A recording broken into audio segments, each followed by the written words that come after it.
Bismillahirrahmanirrahim. Assalamualaikum warahmatullahi wabarakatuh. Alhamdulillah wassalatu wassalamu ala Rasulillah wa ala alihi wa sahbihi wa mawalah wa la hawla wa la quwata illa billahi wa ba'du. Alhamdulillah, segala puja dan puji hanya milik Allah subhanahu wa ta'ala. Salawat dan juga salam kita hadiahkan kepada Rasul kita Nabi besar Muhammad sallallahu alaihi wa ala alihi wasallam. Alhamdulillah, di pagi menjelang siang ini kita bisa kumpul kembali di Masjid Nidaul Ilmi, dan pembahasan di siang ini kita akan membahas satu hadis Nabi sallallahu alaihi wasallam tentang bahayanya menjadi hamba dunia. Kita baca hadisnya. An Abi Hurairah radhiyallahu anhu qala qala Rasulullah sallallahu alaihi wasallam ta'isa abdu dinar, ta'isa abdu dirham, ta'isa abdu al-khamisati, ta'isa abdul khamilati, in u'tiya radiya wa illam yu'ta sakhita, ta'isa wantakas wa idza syika falan taqas, tuba li abdin akhadha bi inani farashihi fi sabilillah, ash'atha ra'sahu mughbiratan qadamah, in kana fil hirashati kana fil hirashah, wa in kana fi saqati kana fi saqati, in ista'dhana lahum yu'dhana lahu, wa in syafa'a lam yushaffa'. Rawahul Bukhari. Dari Abu Hurairah radhiyallahu an, Rasulullah sallallahu alaihi wasallam bersabda, celakalah hamba dinar, celakalah hamba dirham, celakalah hamba kain dari sutra, dan celakalah hamba pakaian dari bludru. Jika diberi maka dia redha, jika tidak diberi maka dia murka. Celaka dan merugi.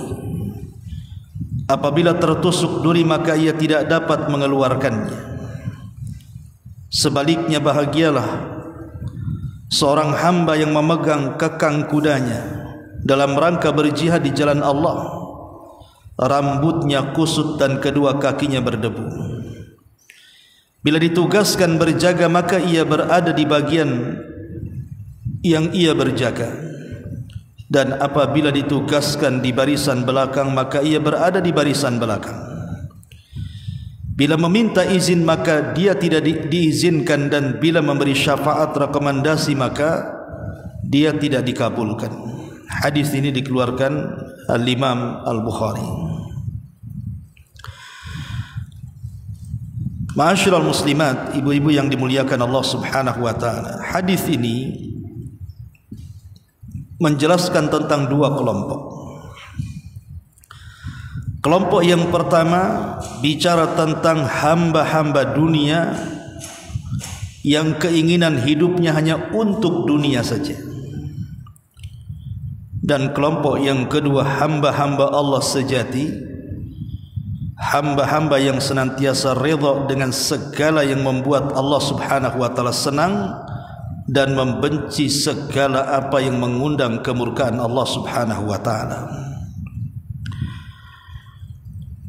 Bicara soal dunia, ma'asyiral muslimat yang dimuliakan Allah subhanahu wa ta'ala, hakikat dunia ini kalau kita merenung sedikit, pertama, dunia ini sesuatu yang sedikit. Allah Subhanahu wa taala berfirman, "Qul mata'ud dunya qalilun." Katakanlah, kenikmatan dunia itu sedikit dan tidak banyak. Dan itu dijelaskan dalam sebuah hadis. Nabi sallallahu alaihi wasallam bersabda dalam hadis Muslim, "Wallah mad dunya fil akhirati illa mithlu ma yaj'alu ahadukum isba'ahu fil yammi falyanzur bima yarji." Demi Allah, dunia ini kalau dibandingkan dengan akhirat hanya seperti seseorang dari kalian yang mencelupkan satu jemarinya ke lautan, kemudian dia mengangkatnya, maka lihatlah apa yang ada pada jarinya. Paling hanya setetes yang ada di jari itu. Itulah dunia. Jadi hakikat dunia itu hanya sedikit saja. Tetapi hakikat akhirat itu luas seluas-luasnya. Makanya dalam hadis qudsi yang sangat panjang, dalam potongannya Nabi SAW mengatakan, seandainya manusia pertama dan manusia terakhir, kemudian jin dan manusianya berkumpul di sebuah lapangan yang luas, kemudian mereka meminta semua keinginannya kepada Allah Subhanahu wa ta'ala, maka Allah akan berikan semua keinginannya, dan itu seperti jarum pentul yang dipendamkan ke lautan kemudian diangkat. Lihatlah di ujung jarum itu, itulah setetes dunia yang dibagi kepada seluruh manusia, jin dan manusianya. Sementara lautan itulah akhiratnya. Dari sini kita tahu bahwa dunia itu sedikit dibandingkan akhirat. Lalu buat apa mengejar yang sedikit dan meninggalkan yang banyak? Ini yang pertama. Yang kedua, dunia ini singkat. Di dalam surah Al-Mu'minun ayat 112, Allah Subhanahu wa taala berfirman, "Qala kam labistum fil ardi adadas sinin?" Qalu labisna yawman aw ba'da yawmin fas'alil 'adin. Berapa tahun kalian tinggal di permukaan bumi ini? Mereka menjawab, kami tinggal di bumi 1 hari atau sebagian hari. Maka tanyakanlah kepada orang-orang yang pandai menghitung itu. Ayat ini bicara tentang orang-orang yang berkumpul di padang mahsyar. Jadi orang-orang yang berkumpul di padang mahsyar itu, mereka akan ditanya oleh Allah Subhanahu wa ta'ala, sewaktu kalian di dunia, berapa tahun kalian tinggal di sana? Maka manusia yang ada di padang mahsyar itu menjawab, sungguh kami tinggal di dunia boleh jadi 1 hari atau mungkin setengah hari. Ya, karena orang akan tinggal di padang mahsyar itu 50.000 tahun lamanya. Sementara manusia di dunia ini paling banyak mungkin 70, 80 atau 100 tahun sudah meninggal. Sementara orang yang berada di akhirat atau di padang mahsyar itu, mereka harus tinggal cukup lama. Makanya kalau kita lihat bandingan kehidupan dunia dengan akhirat itu, kehidupan dunia ini sangat singkat sekali. Sementara kehidupan akhirat itu sangat panjang sekali. Makanya ada istilah, sepanjang-panjangnya kehidupan dunia pasti dia pendek, tapi sependek-pendeknya kehidupan akhirat pasti dia panjang. Karena Allah Subhanahu wa taala berfirman, "Inna yawman 'inda rabbika ka alfi sanatin mimma ta'udun." Sungguh 1 hari di sisi Rabbmu nanti di akhirat adalah seperti 1000 tahun seperti kalian hitung. Artinya 1 hari kehidupan akhirat itu bagikan 1000 tahun kehidupan dunia. Dari sini kita tahu hakikat dunia itu hanya singkat sekali. Ini yang kedua.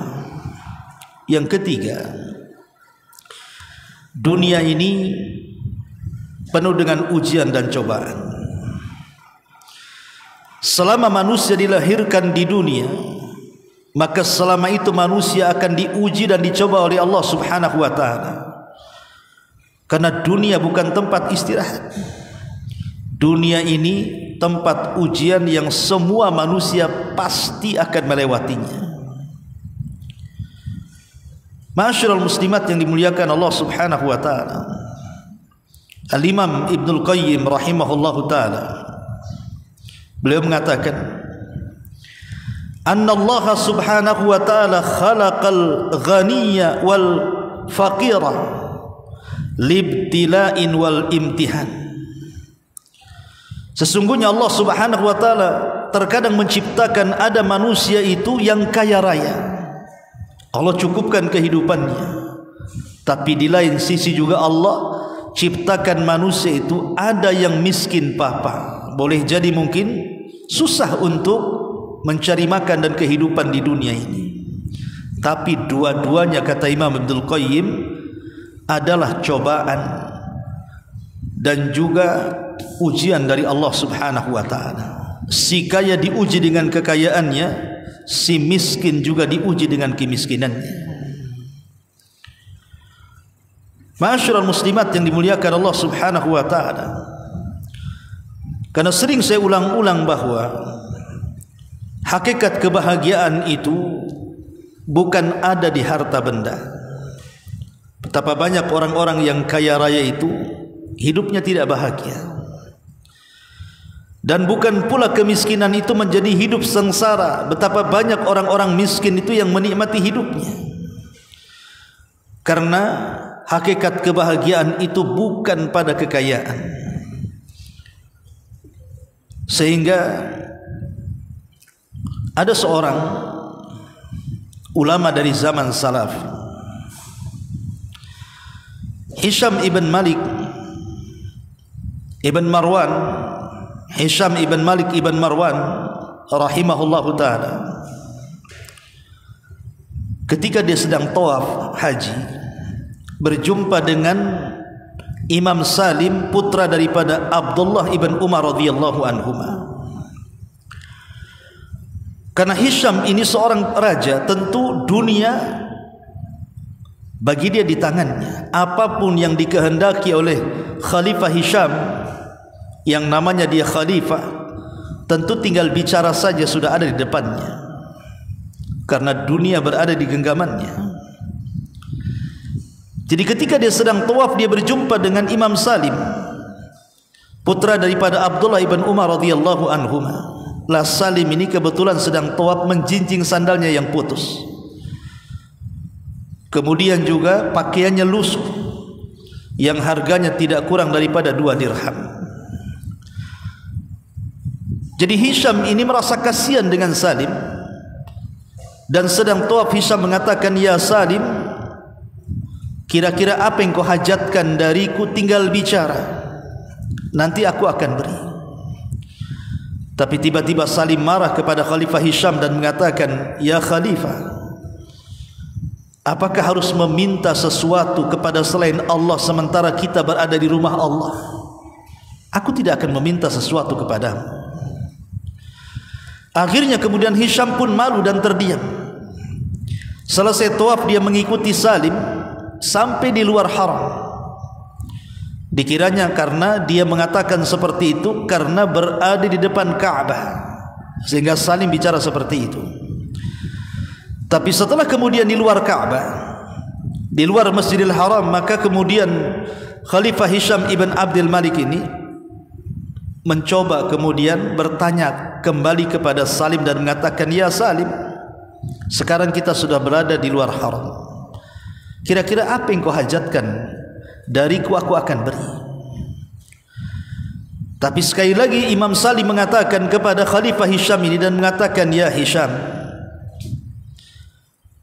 apakah yang kau maksud adalah kebutuhan-kebutuhan dunia atau kebutuhan-kebutuhan akhirat?" Kemudian sang khalifah mengatakan, ya Salim, Adapun kebutuhan akhirat, maka tidak mungkin kau meminta kepada aku. Mintalah kepada Allah Subhanahu wa ta'ala. Yang ku maksud adalah kehidupan dunia, kebutuhan dunia. Mintalah sesuatu, aku akan beri. Maka Salim mengatakan, ya Khalifah, selama aku hidup, aku sangat malu meminta sesuatu kepada Rabb pemegang dunia ini. Bagaimana mungkin aku meminta kepada zat atau kepada dirimu yang tidak memegang dunia? Semasa hidup saja aku malu meminta sesuatu kepada zat pemegang dunia, Allah Subhanahu wa ta'ala. Dialah yang memiliki dunia. Macam mana aku akan meminta kepada orang yang tidak memegang dunia? Karena dunia ini milik Allah Subhanahu wa ta'ala. Maka kemudian sang khalifah pun menangis, kemudian mengatakan, duhai kiranya aku seperti Salim. Ma'asyiral muslimat yang dimuliakan Allah Subhanahu wa ta'ala, begitulah hakikat dunia. Kita ini tidak memilikinya. Semua milik Allah Subhanahu wa ta'ala. Semua datang dari Allah dan akan kembali kepada Allah Subhanahu wa ta'ala. Dan dunia ini ujian terberat bagi kita manusia. Sebagaimana Rasul mengatakan, setiap umat ini memiliki fitnah, dan fitnah umatku adalah dunia. Ma'asyiral muslimin wal muslimat rahimani wa rahimakumullah. Ini yang ketiga, bahwa dunia ini dipenuhi dengan ujian dan cobaan. Kemudian yang keempat, dunia ini sesuatu yang fana.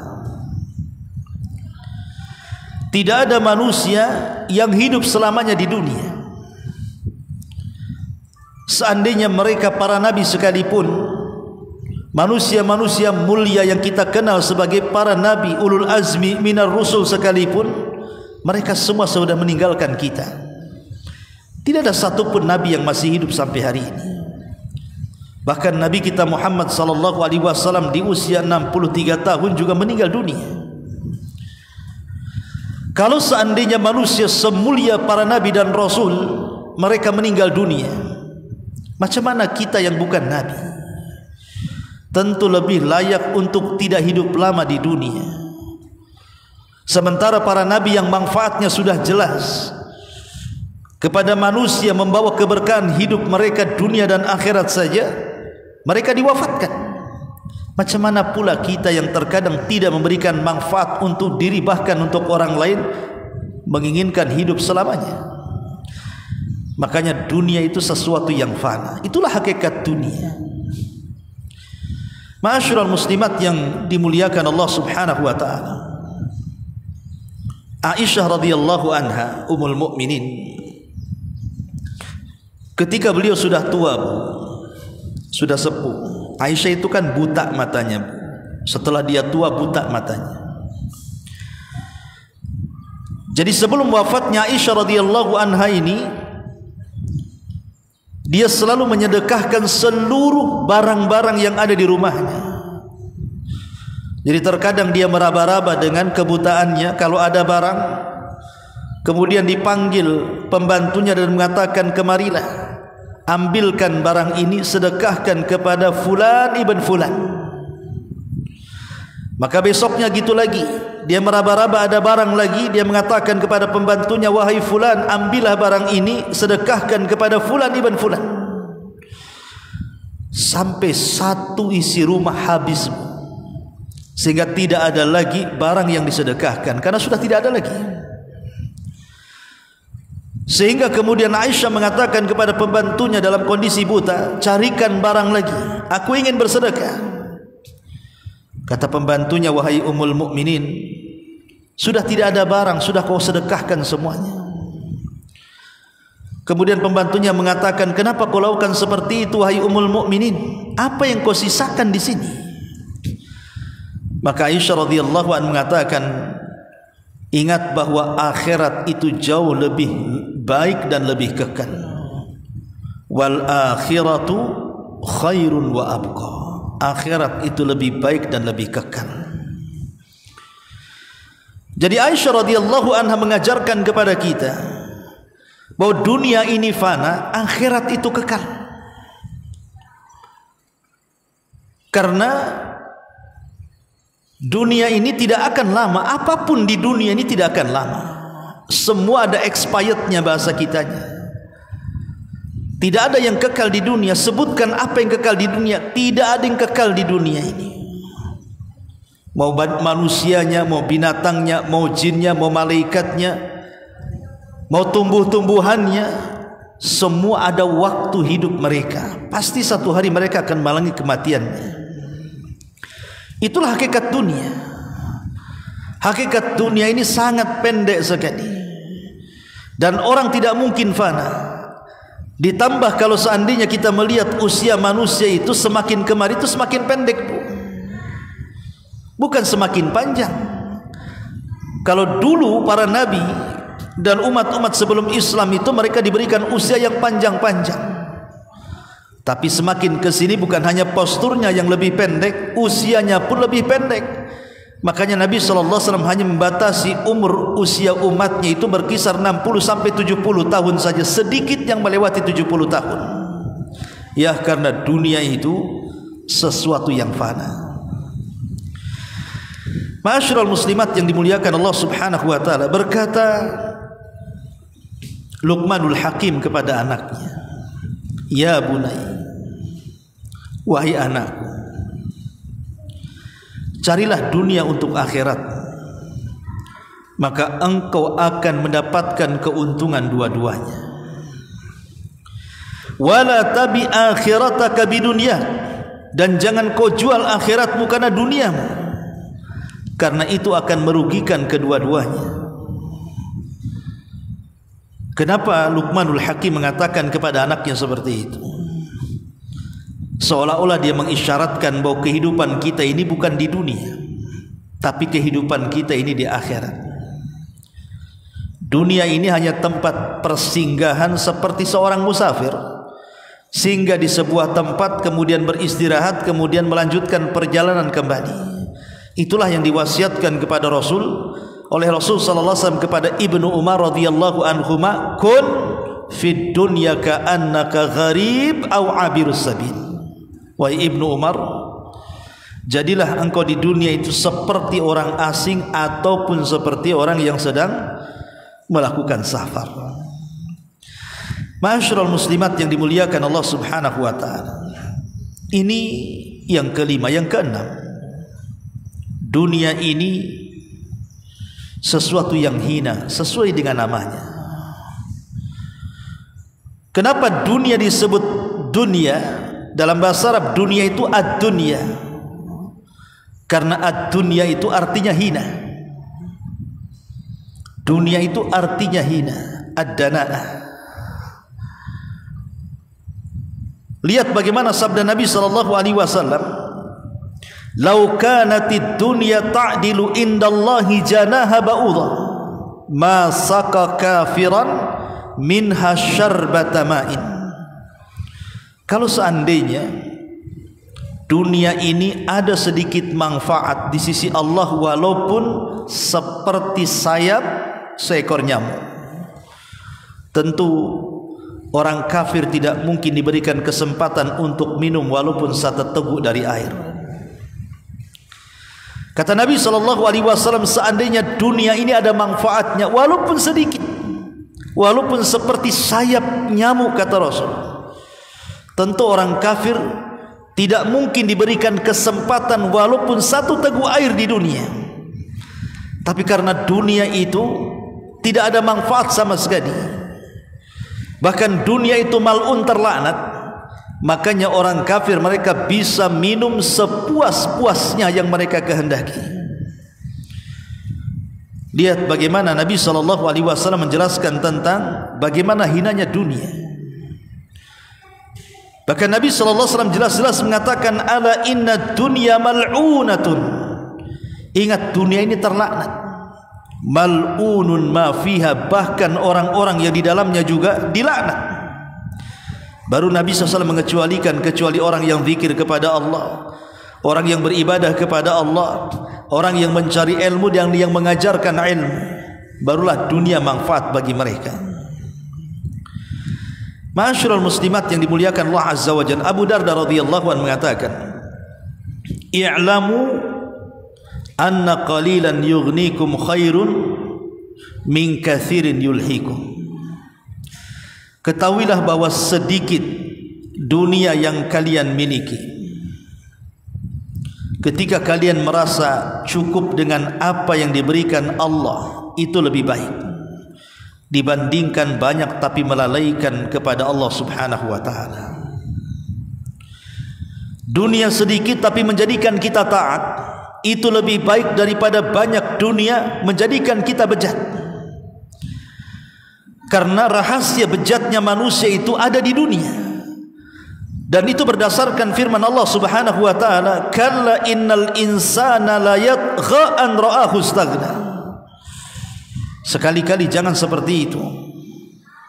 Ketika dunia menguasai dia, maka dia pun melampaui batas. Lihat Qarun, dijelaskan dalam sejarah Qarun itu, dia adalah termasuk kaum daripada Nabi Musa alaihi salam.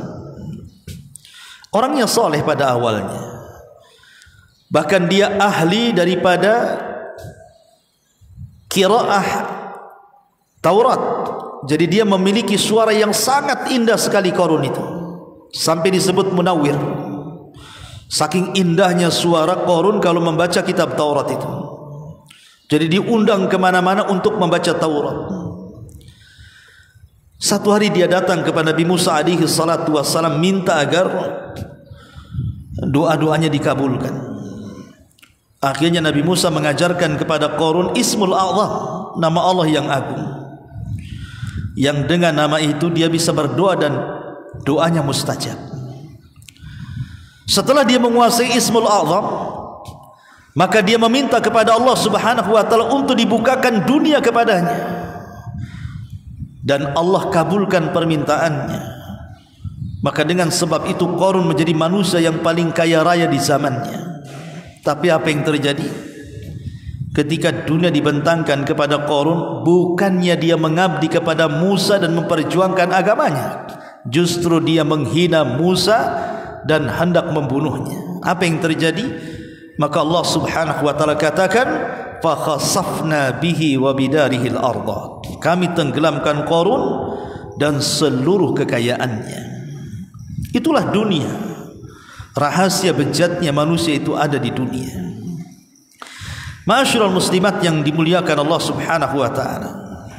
Dan yang terakhir, hakikat dunia.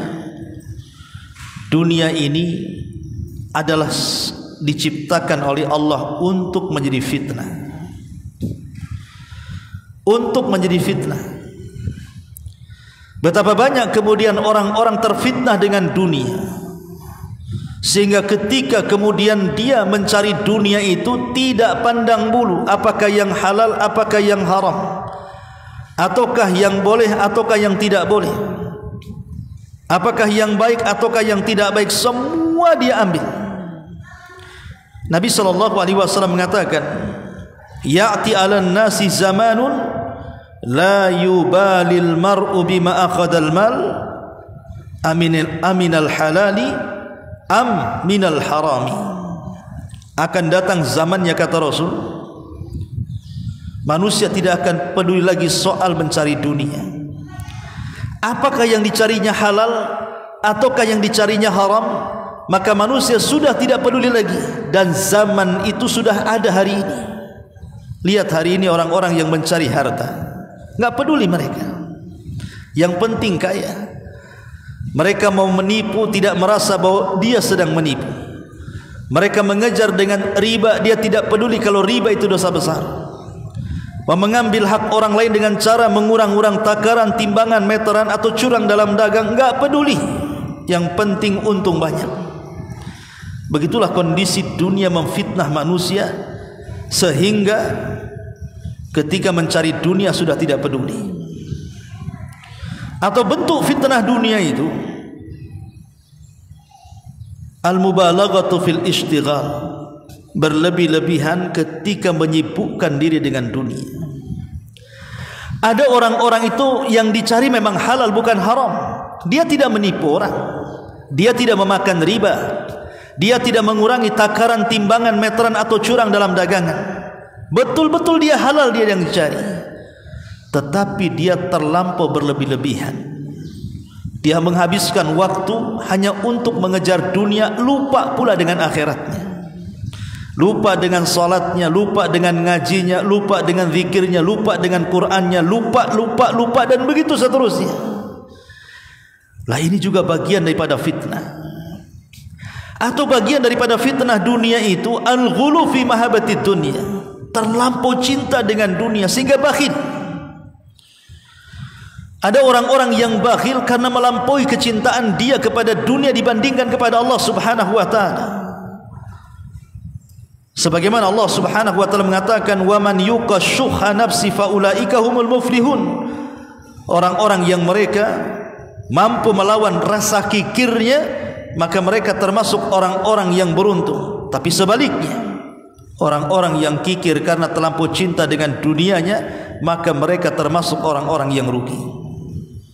Ma'asyiral muslimat yang dimuliakan Allah Subhanahu wa taala.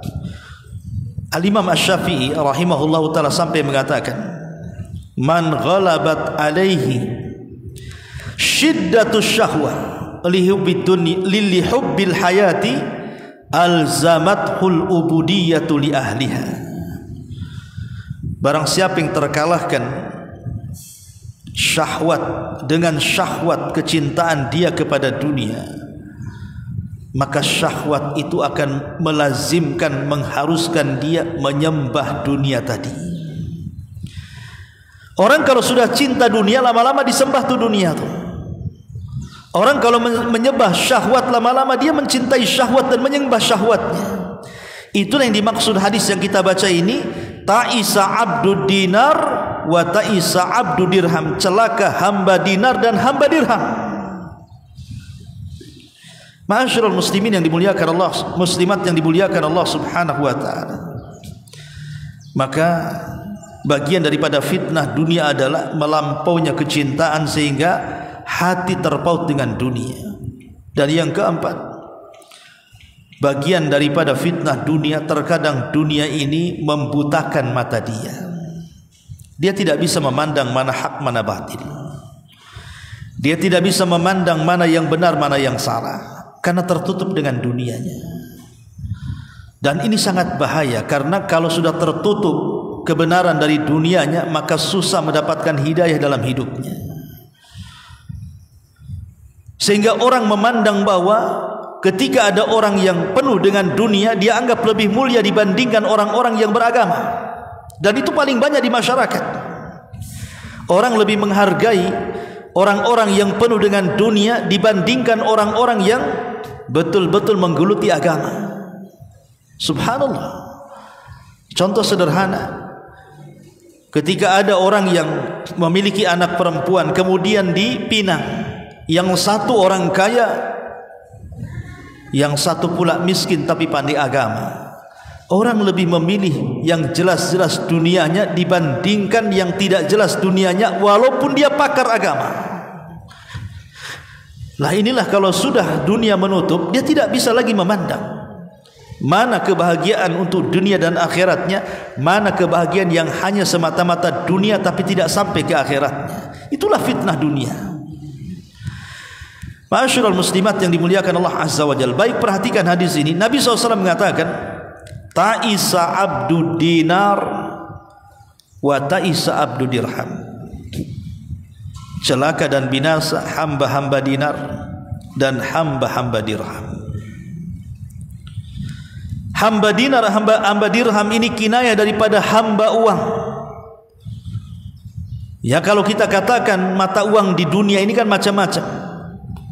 Bisa rupiah, bisa ringgit, bisa dolar, bisa euro, bisa real, macam-macam. Bisa junai dan begitu seterusnya. Maka terkadang ada di antara manusia, kalau di negeri kita tentu hamba rupiah, kalau di Malaysia mungkin hamba ringgit, kalau di Singapura hamba dinar, itu hamba dolar dan begitu seterusnya. Apa maksudnya di sini? Hamba itu artinya menundukkan diri kepada tuannya. Jadi kalau Abdullah hamba Allah artinya menundukkan diri kepada Allah yang menciptakannya. Ketika disebut abdu dinar, hamba dinar atau hamba dirham, artinya dia menundukkan diri kepada dinar dan dirham, kepada rupiah, ringgit dan dolar dan begitu seterusnya. Karena begini Bu, logika. Ada orang-orang itu ketika dia miskin, dia masih punya cita-cita baik. Dia berangan-angan dalam hidupnya, kalau saya kaya, inginlah saya bantu masjid, bantu pesantren, bantu panti asuhan, bantu orang-orang fakir, anak-anak miskin dan begitu seterusnya. Ada orang-orang itu ketika susah punya pemikiran positif, seolah-olah ketika dia sudah kaya dia bisa mengatur kekayaan. Tapi apa yang terjadi? Setelah Allah bentangkan dunia kepadanya, mungkin enggak dia yang mengatur dunia atau dunia mengatur dia? Sedikit sekali orang yang mampu mengatur dunia. Kebanyakan orang itu diatur dunia. Dan kalau dunia yang mengaturnya, maka cita-cita mulia sewaktu miskin setelah kaya itu hanya dongeng belaka Bu. Hanya omong-omon bahasa sekarang ini. Ngomong saja nggak jelas. Iya, waktu miskin Anda ngomong seperti itu. Kalau sudah kaya belum tentu. Cita-cita ketika miskin ingin membantu, ingin membangun pesantren, membangun masjid, menolong orang-orang miskin dan begitu seterusnya, itu hanya omong kosong. Karena kalau dunia sudah di tangannya, terkadang betapa banyak orang yang kemudian terobahkan dengan dunia. Umar bin Khattab radhiyallahu anhu, ketika dia mendengar Palestina jatuh ke tangan kaum muslimin dalam perang Al-Quds yang dipimpin oleh Abu Ubaidah ibn Jarrah dan juga Khalid bin Walid radhiyallahu anhuma, kebetulan padri yang memegang kunci Baitul Maqdis, dia tidak mau menyerahkan kunci itu kecuali kepada khalifah kaum muslimin, maksudnya Umar ibn Khattab. Akhirnya kemudian Umar pun datang dengan Aslam pembantunya, berdua saja dari kota Madinah menuju Palestina. Subhanallah, berani dia berdua saja. Padahal dia pemimpin kaum muslimin kan. Dia tidak takut di jalan dicegat orang dan begitu seterusnya kan. Tapi itulah Umar bin Khattab. Ketika sampai di Syam, di Palestina, maka dia bertanya kepada orang-orang, di mana tenda pemimpinku Abu Ubaidah ibn Jarrah. Akhirnya kemudian orang-orang mengantar Umar bin Khattab radhiyallahu anhu ke tendanya panglima perang Abu Ubaidah ibn Jarrah radhiyallahu anhu, satu di antara 10 sahabat yang dijanjikan masuk surga itu. Ketika masuk kepada tendanya, rupanya di tenda jenderal perang Abu Ubaidah ibn Jarrah itu tidak ada satupun barang berharga di situ. Aneh, seorang jenderal yang sudah mengalahkan negeri-negeri dan negara-negara, dia tidak pernah mengoleksi barang-barang mahal di tendanya. Kosong, tidak ada apa-apa. Kemudian Umar bin Khattab radhiyallahu an ingin menguji lagi. Dia bertanya kepada pengawalnya dan mengatakan, coba tanya apa yang dimakan Abu Ubaidah dengan apa yang dimakan prajurit perang yang ada di sini. Akhirnya datangkan makanan, rupanya apa yang dimakan Abu Ubaidah itu pula yang dimakan para prajuritnya. Tidak bisa dibedakan makanan jenderal dengan makanan prajuritnya. Maka Umar bin Khattab radhiyallahu anhu ketika berjumpa dengan Abu Ubaidah, dia menangis dan mengatakan, ya Abu Ubaidah, kulluna ghayyaratna dunya illa anta ya Abu Ubaidah. Wahai Abu Ubaidah, kami semua terobahkan dengan dunia kecuali engkau. Kami semua dirobah dengan dunia kecuali engkau wahai Abu Ubaidah. Subhanallah. Umar mengatakan kulluna, kita semua. Ini yang mengatakan Umar radhiyallahu anhu. manusia terbaik kedua setelah Abu Bakar, setelah Nabi. Dia mengatakan kulluna ghayyaratna dunya, kami semua terubahkan dengan dunia kecuali engkau wahai Abu Ubaidah. Kalau Umar saja mengatakan kami semua terubahkan dunia, apalagi kita yang ketika miskin berangan-angan, bercita-cita kalau sudah saya kaya saya akan begini dan begitu. Kedabru saja bahasa saya itu, nggak jelas omongannya. Karena kalau sudah kaya pasti dunia akan merubah dia, bukan dia yang merubah dunia. Masyarul muslimat yang dimuliakan Allah Azza wa Jalla, kalau dahulu di zaman Bani Israel ada orang namanya Bal'am ibn Ba'urah, orang yang termasuk abid min ubadi Bani Israel, terkalahkan dengan dunia dan mati su'ul khatimah, apalagi kita. Maka kalau beramal itu tidak usah nunggu kaya, sebab kalau sudah kaya belum tentu dia beramal. Sekarang inilah yang kita hadapi. Karena kata Imam Hasan Al-Basri rahimahullahu ta'ala, waktu yang sudah lewat tidak mungkin kembali. Waktu yang akan datang belum tentu kita akan sampai di waktu itu. Maka yang memungkinkan waktu sekarang yang sedang kita jalani. Itulah beramal saleh. Masyarul muslimat yang dimuliakan Allah subhanahu wa ta'ala. Makanya kemudian Nabi SAW mengatakan, ta'isa abdu dinar wa ta'isa abdu dirham, celaka hamba dinar, hamba dirham, hamba rupiah, hamba dolar, hamba-hamba yang lainnya. Karena betapa banyak orang yang terubahkan kehidupan akhiratnya karena dunia yang dimilikinya. Betapa banyak orang baik jadi jahat setelah punya dunia. Betapa banyak orang saleh jadi toleh karena dunia. Bahkan dunia ini merusak segalanya. Suami istri bisa bercerai gara-gara dunia. Teman yang akrab yang baik bisa bermusuhan gara-gara dunia. Ahli waris bisa bunuh-bunuhan karena dunia. Dan begitu seterusnya. Ya. Makanya jangan sampai kemudian kita hambakan diri kita ini dengan dunia. Dengan cara apa? Cukuplah dunia ini diletakkan di tangan kita, jangan sampai masuk ke hati kita. Itulah yang disebut dengan zuhud artinya. Zuhud itu meletakkan dunia di tangan dan tidak meletakkan dunia di hati. Hati ini fokus untuk Allah. Makanya Hasan al-Imam Sufyan al-Thawri rahimahullahu ta'ala, Sufyan al-Thawri rahimahullahu ta'ala pernah ditanya, wahai Imam, Sufyan ini kan orang kaya, orang kaya raya, dan dia juga ulama. Kemudian dikatakan kepada Imam Sufyan al-Thawri, ya Imam, engkau ini selalu bicara tentang pentingnya zuhud di mimbar-mimbar, sementara engkau kaya. Seolah-olah orang yang bertanya ini tidak paham makna zuhud, dan dia pahami kalau zuhud itu harus miskin, harus compang-camping, harus tidak punya uang, mungkin begitu. Sehingga dia bertanya kepada Sufyan al-Thawri, engkau ini kaya raya tapi engkau bicara zuhud. Maka Sufyan al-Thawri mengatakan, kenapa aku harus kaya, kata Sufyan al-Thawri, supaya aku tidak menjilat pemerintah.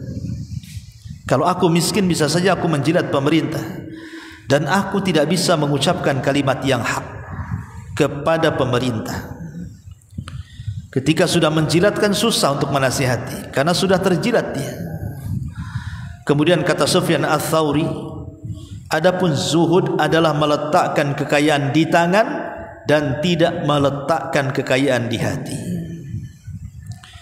Sebab kalau seandainya kekayaan diletakkan di hati kita, jangan cerita uang triliunan atau miliaran, ratusan ribu saja kalau hilang, itu kayak kiamat bangkit dari kuburan tuh.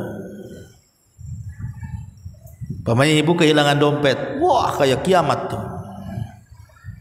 Udah kayak dunia ini menimpa dia kan gitu. Tapi kalau seandainya kekayaan itu diletakkan di hati, datang ke tangan, pergi berpindah tangan. Jadi kalau datang kekayaan itu hanya sebatas di tangan. Kalaupun pergi itu hanya berpindah dari tangan. Maka hati tidak akan terpengaruh dengan kekayaan yang datang dan pergi itu. Tapi kalau kekayaan diletakkan di hati, maka datang kekayaan itu akan menjadi cinta, dan ketika pergi akan menjadi sedih. Itu kalau diletakkan di hati.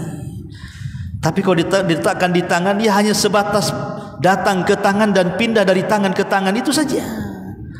Supaya kita tidak menjadi hamba dinar. Memang agak sulit gitu ya untuk menjauhkan kita dari harta kalau harta sudah depan mata.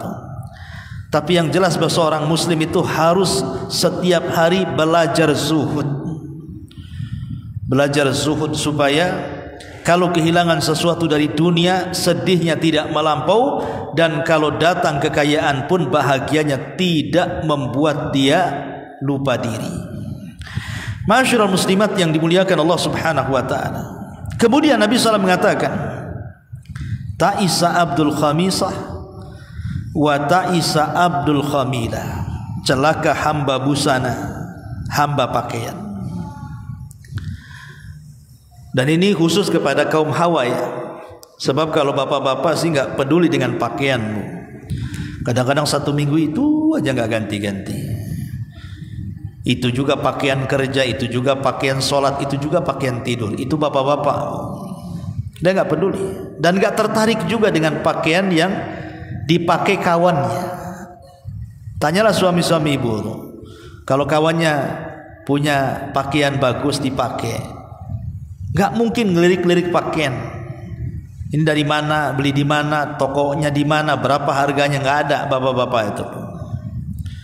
Yang suka tanya pakaian itu ibu-ibu. Kalau kawannya ini pakai pakaian bagus, kemudian juga branded ataupun mungkin bawa tas, bawa apa, pasti ada lirikan mata. Cantik nih pakaiannya, beli di mana? Online ya, COD. Berapa harganya? Berapa hari datangnya? Bisa nggak saya kasih nomor telepon penjualnya? Nawar bisa nggak ya? Itu kadang-kadang itu yang begitu tuh perempuan tuh. Makanya saya pastikan bu, di rumah lemari ibu lebih banyak dibandingkan lemari bapak kan? Lemari ibu itu pasti 3 tuh pintunya tuh. Kalau bapak itu 1 udah separoh tuh. Karena separohnya diambil juga untuk ibu kan. Itu menunjukkan bahwa yang suka ngoleksi pakaian itu biasanya ibu-ibu. Bapak-bapak itu jarang koleksi pakaian kan. Tidak mengapa ibu itu membeli pakaian baru, tidak ada masalah. Karena Rasul mengatakan, apakah orang itu dikatakan sombong wahai Rasul ketika menggunakan pakaian baru, sendal baru dan begitu seterusnya? Kata Rasul, tidak. Sombong itu, kata Rasul, ketika merendahkan orang dan menolak nasihat. Artinya tidak dilarang. Cuman yang jadi masalah, terkadang ada seorang akhwat itu lupa diri. Otaknya itu hanya pakaian saja. Kalau dia pegang handphone, dia tidak pernah lihat YouTube pengajian dah. Atau mungkin dia lihat di Google artikel-artikel yang perlu dibaca dari akidah, fikih atau enggak. Itu yang dibuka Tokopedia atau mungkin aplikasi belanja yang lain, yang dilihat itu kalau tidak sandal, tas, pakaian kan gitu. Padahal ibu bukan penjual juga. Kalau penjual sudah wajar ya. Lah ketika kemudian ibu disibukkan setiap hari seperti itu, hanya kemudian mengecek harga pakaian, model pakaian, harga tas, model tas, harga sandal, model sandal, dan begitu seterusnya, seolah-olah waktunya hanya untuk itu saja. Itulah yang disebut dengan ta'isa Abdul Khamisati wa ta'isa Abdul Khamilati. Celaka hamba busana. Ibu sudah menghambakan diri kepada busana, kepada tas. Ujung-ujung tasnya jadi tuhannya, sendalnya jadi tuhannya, pakaian jadi tuhannya, perhiasan jadi tuhannya, dan begitu seterusnya. Nabi SAW sudah melarang 14 abad yang silam gitu. Dan sekarang jadi sebuah kenyataan. Itu umahat yang sudah ngaji. Jangan cerita umahat orang-orang yang awam di luar sana. Oh, lebih parah lagi, yang sudah ngaji saja parahnya nggak ketulungan, apalagi orang-orang di luar sana. Maka Rasul di sini mengingatkan jangan sampai jadi hamba pakaian. Pakaian itu hanya untuk menutup aurat. Makanya kenapa dilarang juga pakaian syuhrah itu? Syuhrah itu pakaian di mana ketika ibu memakai pakaian itu menjadi sorotan pandangan orang. Jadi di sini Nabi SAW mengatakan ta'isa abdul khamisati wa ta'isa abdul khamilah. Kemudian Nabi SAW mengatakan in u'tiya radhiya wa illam yu'ta sakhita. Kalau dia diberi maka dia senang, kalau tidak diberi maka dia murka. Ada orang-orang yang seperti ini dalam kehidupan dunia ini. Ada orang yang suka menengadahkan tangan di bawah dan tidak suka memberi tangan di atas. Kan ada orang-orang yang kita katakan mengemis, meminta-minta, berpangku tangan kepada hidupnya orang. Kalau dikasih senang dia kan, tapi kalau dikasih dia murka. Padahal sebaik-baik rizki itu adalah yang dicari dengan keringatnya. Lihat para nabi, mereka mencari rizki dengan keringatnya. Bahkan ada sebagian para nabi itu mereka ke hutan cari kayu bakar, diikat, dijual. Bahkan ada di antara mereka penggembala kambing seperti Nabi SAW, penggembala kambing dengan upah yang sangat sedikit, alal qararit kata hadis itu. Luar biasa, ya. Ma'asyiral muslimat yang dimuliakan Allah Subhanahu wa taala. Sebagian para ulama ketika mensyarah kalimat ini dikatakan idza a'tahu Allahu syai'an rubbama yafrah lidzalik wa yansyarih sadrahu. Wa idza ma a'tahu Allahu qala rabbi ahanan sakhita ala rabbi wa sakhita ala al-qada'i wal qadari. Mana yang pertama? Maknanya kalau dia diberi dia ridha, kalau tidak diberi dia murka. Artinya boleh jadi ketika Allah Subhanahu wa taala mudahkan rizkinya sehingga Allah bentangkan kekayaannya, dia pun meyakini oh Allah sedang memuliakan aku katanya. Rabbi akraman. Tapi kalau seandainya disempitkan rizkinya, maka dia mengatakan Rabbi ahanan, Rabbku sedang menghinakan aku. Ada orang yang seperti ini, Bu. Dulu pernah saya ceritakan, saya pernah ketemu orang, Bu. Orang sudah tua sekali. Orang ini enggak sholat, enggak pernah sholat, sudah tua, tapi dunia mudah bagi dia. Jadi dia cerita sama saya, rasanya Allah ini sedang memuliakan saya, nak, katanya. Jadi saya tanya, Bu, apa yang Allah muliakan kepada ibu? Iya, dulu saya punya suami pertama luar biasa. Dia pedagang sampai punya toko banyak. Setelah meninggal semua warisannya diberikan kepada saya. Kemudian setelah itu saya menikah lagi. Suami saya orang kapal, nak, katanya.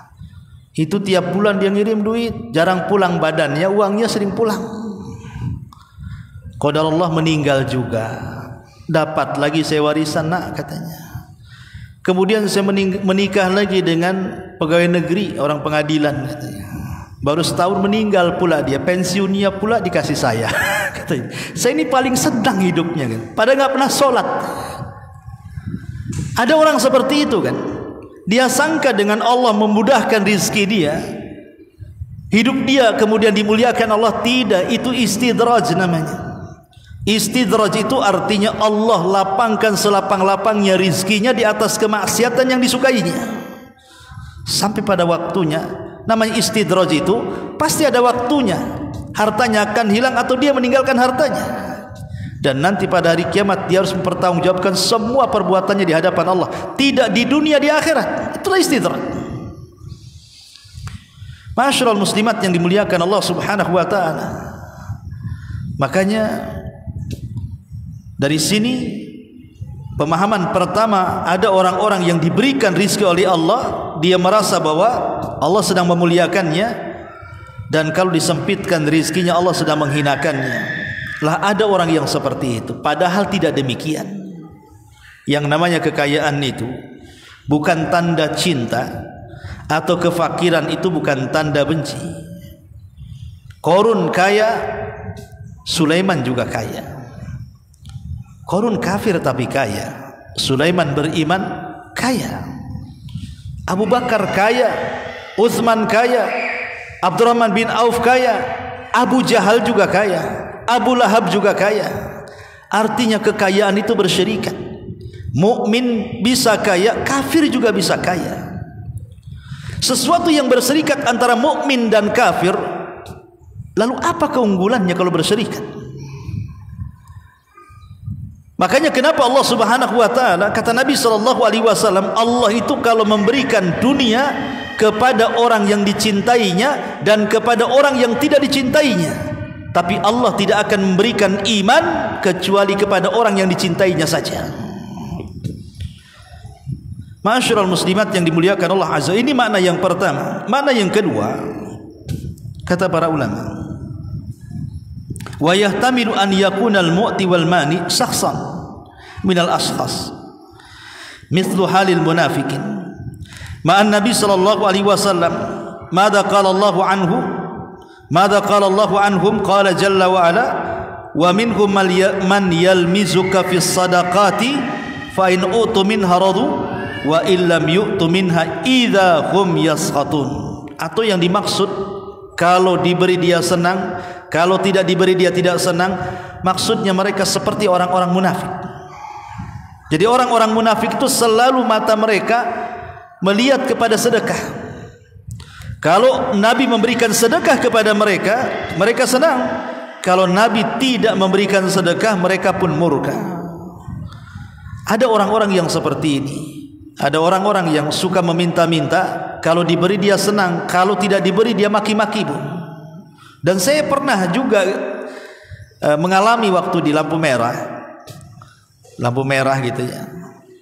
Jadi ada ibu-ibu, nampaknya ibu-ibu itu kalau dari segi tenaga sih bisalah dia bekerja, karena tidak sakit. Kemudian juga saya lihat masih muda, pun gempal gitu ya. Kalaupun dia kerja bisalah, masih muda. Tiba-tiba dia meminta-minta gitu ya, meminta-minta. Waktu itu saya nggak kasih. Wah, dimaki-maki, Bu. Dimaki macam-macam, ngomong apa itu, saya langsung tutup kaca mobil. Ada orang-orang yang maksa ketika minta, padahal dia kekar gitu ya. Lain kalau dia udah nenek-nenek, ya kasihan gitu kan, tidak dirawat, mungkin kita kasihan, kita beri mereka. Tapi orang-orang yang tampilannya kuat, nggak usah diberi, Bu. Biar mereka bekerja, biar tidak biasa meminta-minta. Ya. Ma'asyiral muslimat yang dimuliakan Allah Azza wa Jalla, ta'isa abdu dinar wa ta'isa abdu dirham wa ta'isa abdul khamisati wa ta'isa abdul khamilati in u'tiya radiya wa illam yu'ta sahid. Kemudian Rasul mengatakan ta'isa wan takas wa idza syika falan takash. Celaka dan merugi apabila ditusuk duri, maka dia tidak dapat mengeluarkannya. Artinya orang seperti ini kalau hidupnya hanya menghambakan diri kepada dunia, maka dia akan sulit keluar dari situ. Seperti duri yang menancap, susah untuk dicabut. Tetapi kata Rasul, tuba li abdin, berbahagialah bagi seorang hamba akhadha bi inani farasihi fi sabilillah. Bahagialah seorang hamba yang memegang kekang kudanya dalam rangka berjihad di jalan Allah Subhanahu wa taala.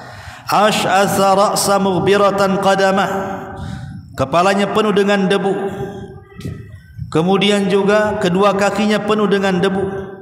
In kana fil hirashati kana fil hirashah wa in kana fi saqati kana fi saqah. Kalau ditugaskan di garda terdepan dia siap saja, kalau ditugaskan di garda paling belakang dia siap saja. Orang ini tidak dikenal orang. Kalau dia meminta izin tidak diberikan izin, kalau minta pertolongan tidak akan ditolong, karena orang tidak kenal siapa dia. Ada di masyarakat kita orang-orang yang susah, orang-orang yang miskin, yang kita tidak tahu. Rupanya di balik kemiskinannya, kesusahannya, dia rupanya ahli tahajud, ahli baca Quran, ahli ibadah, ahli sedekah. Orang tidak tahu kecuali dia dengan Allah Subhanahu wa taala saja. Jadi ada hamba-hamba Allah itu yang secara dunia mungkin tidak ada, tapi mereka hamba-hamba Allah yang sangat mulia. Karena Allah Subhanahu wa taala tidak pernah memandang rupa ataupun harta kita. Yang Allah pandang itu hati dan amal kita. Innallaha la yanzuru ila suwarikum wala ila amwalikum walakin yanzuru ila qulubikum wa a'malikum. Seperti di sini. Ada para mujahidin itu yang tidak dikenal kepahlawanannya, tapi dia nurut kata jenderalnya, suruh depan di depan, suruh belakang di belakang, dan dia hanya mencari ridha Allah Subhanahu wa taala. Belum tentu seorang jenderal lebih besar pahalanya dalam jihad dibandingkan prajurit biasa yang kemudian di saf paling bawah, atau sebaliknya.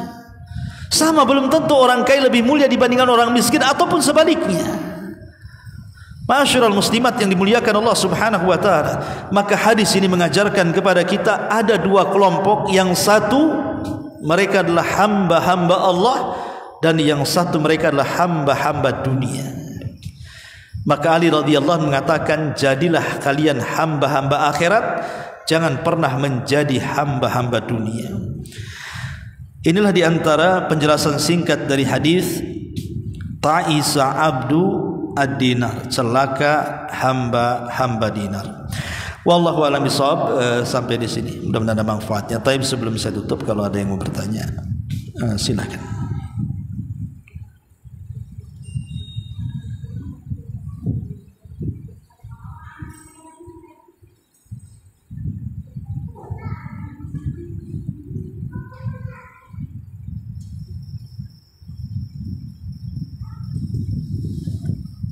Ada.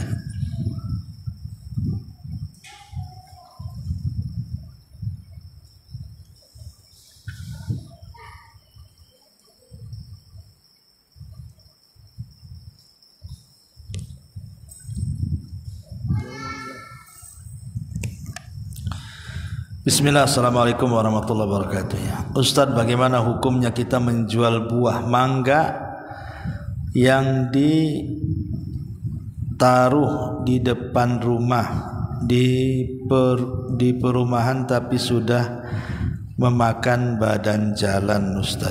Ustadz, bagaimana hukumnya kita menjual buah mangga yang ditaruh di depan rumah di perumahan tapi sudah memakan badan jalan? Maksudnya dia tumbuh di samping jalan gitu ya. Tapi yang nanam ibu kan, bukan jalan kan? Bukan, maksudnya pemerintah yang nanam, tiap jalan dikasih penghijauan kan Bu? Ya kalau ibu yang nanam, tapi kan itu di tanah pemerintah, masuk ke rol jalan maksudnya itu kan, maka tidak ada masalah. Kalau ibu yang nanam ya, ibu yang nanam, ibu yang rawat sampai dia besar. Tapi kalau nanti pemerintah mau mengambil alih jalan itu karena itu rol jalan, jangankan pohon mangga, rumah ibu pun harus dikasih ya. Jadi sementara ya tidak ada masalah kan ibu yang nanam di situ, insya Allah tidak ada masalah. Tapi sekali lagi ibu harus memperhatikan mangganya. Jangan ketika panen ibu ngaku itu mangga ibu, ketika belum berbuah sampahnya sampai ke tetangga bilang itu mangga jalan. Nah, ini kan nggak boleh Bu ya. Kalau sampahnya ganggu tetangga bilang itu kan hidup sendiri di jalan, salahkan jalan lah kan ya. Tapi ketika panen ini mangga aku katanya, janganlah Bu ya. Ya betul-betul ibu rawat lah kan, itu kalau mangga ibu ya dirawat. Kalau memang sampahnya ke tetangga ya ibu bersihkan supaya menunjukkan kepemilikan. Tetapi yang jadi masalah Bu, jangan masuk dalam hadis Nabi SAW, la dharara wa la dirar. Seorang muslim itu tidak boleh mendatangkan madarat kepada diri sendiri atau mendatangkan madarat kepada orang lain. Artinya, kalau memang mangga itu berada di rol jalan dan itu mengganggu fasilitas jalan, pemerintah ini mereka kan sudah ngatur jalan. Kenapa jalan itu sekian meter? Karena memang untuk kemaslahatan. Pemerintah sudah paham kalau jalan sempit masalah, kalau jalan sekian meter ini bisa. ya. Jadi kalau seandainya jalan itu kemudian mengganggu orang, pohon mangga kita lah mengganggu orang dengan hidup di tepi jalan dan masuk pada rel jalan itu, maka kita sudah memadaratkan pengguna jalan namanya. Sementara hadis Nabi SAW mengatakan bahwa selemah-lemah iman itu adalah imatatul adza anit thariq, membuang hal-hal yang bisa mengganggu manusia di jalan raya. Bahkan ada hadis yang mengatakan nanti di sorga itu ada orang yang diberikan derajat yang berpindah-pindah dari satu tempat ke tempat yang lainnya, padahal amalnya tidak banyak. Ketika ditanya apa amalannya, karena dia suka menebang dahan yang selalu menjulur ke jalan sehingga orang terganggu. Setelah ditebang akhirnya orang aman. Jadi lihat kondisinya Bu ya. Jadi kalau seandainya mangga itu membahayakan orang, akhirnya jalan jadi sempit, jadi orang terganggu, sebaiknya ditebang. Karena kita tidak boleh membahayakan orang. Pengguna jalan itu bukan hak kita. Tapi kalau seandainya tidak membahayakan, jalannya lebar, masih bisa lah kan begitu kan, ya insya Allah tidak ada masalah. Kita numpang di tanah pemerintah itu namanya. Wallahu a'lam. Ya, sampai di sini masih ada.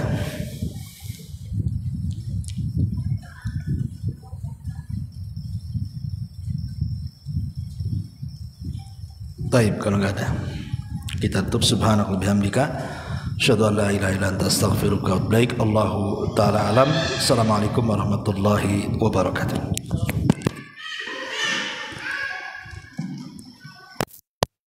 Flat kali orang nggak selesai baru nggak bertanya.